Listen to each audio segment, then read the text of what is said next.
Hi there, Dave with Crandall Office, and today we're going to be showing you how to remove and reinstall the arm assembly on your Steelcase V1 Think Chair. So let's get started. All you'll need for this project are a screwdriver or drill with a T30 Torque Bit and a rubber mallet. All right, so to get started, we're going to take the seat and we're going to depress the seat slide lever and slide the seat all the way forward. We're then going to remove the back portion of the seat pad, and we do have another video showing this a little bit more in depth. I'm just going to kind of pop it off here pretty quick, but go ahead and click that link and watch that. It's going to show you a little bit more in depth how to do that. So next we're going to fold the seat over so that we have full access, and now I'm going to probably reposition the seat a little bit more. What we're doing is we're going to get to these screws here that are holding the arm assembly in place, and you can get to them through the mesh here.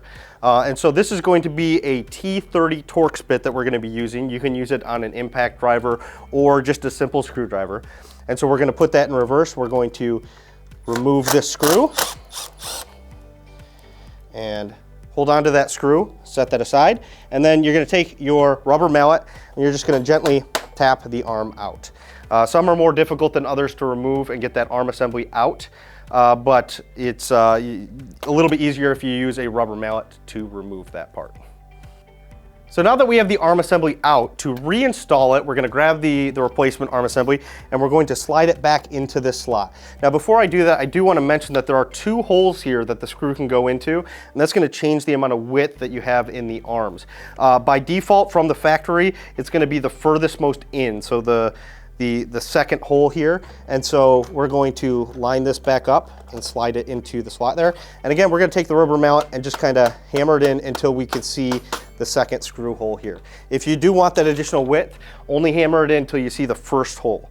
So next, we're going to take the T30 screw that we removed earlier. We're going to put this into the spot, and it can be a little bit difficult to get it through the slats here, but do your best to get it in there, and then go ahead and just tighten that down. Make sure that that's feeling secure, and that's going to be it from that side of things. You can set your tools aside, and then we're going to flip the seat pad back over and reinstall the seat pad. Again, we've got another video outlining this process a little bit more in depth, but it's just a plastic channel that you're going to roll over and snap into place. And with that, your arm is replaced on your Steelcase V1 Think Chair. Thanks for taking the time to watch this video on how to remove and reinstall the arm assembly on the Steelcase V1 Think Chair. If you liked this video and found it helpful, go ahead and click the like and subscribe buttons below. If you've got any questions at all, don't hesitate to reach out to us on our website, crandalloffice.com, our Facebook page, anywhere you can reach us. We're always here to help. So thanks again for watching, and we'll see you next time.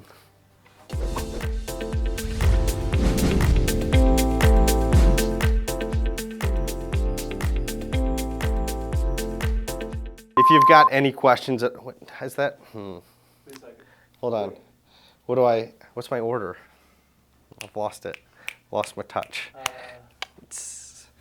And we're gonna need to remove this bottom cushion. This cushion's already removed. Why is this cushion already removed? Cut. Cut. Where's my fan? All right, so to get started, what we're gonna do is we're going to take the Think seat and we're going to pull the seat slide lever and pull the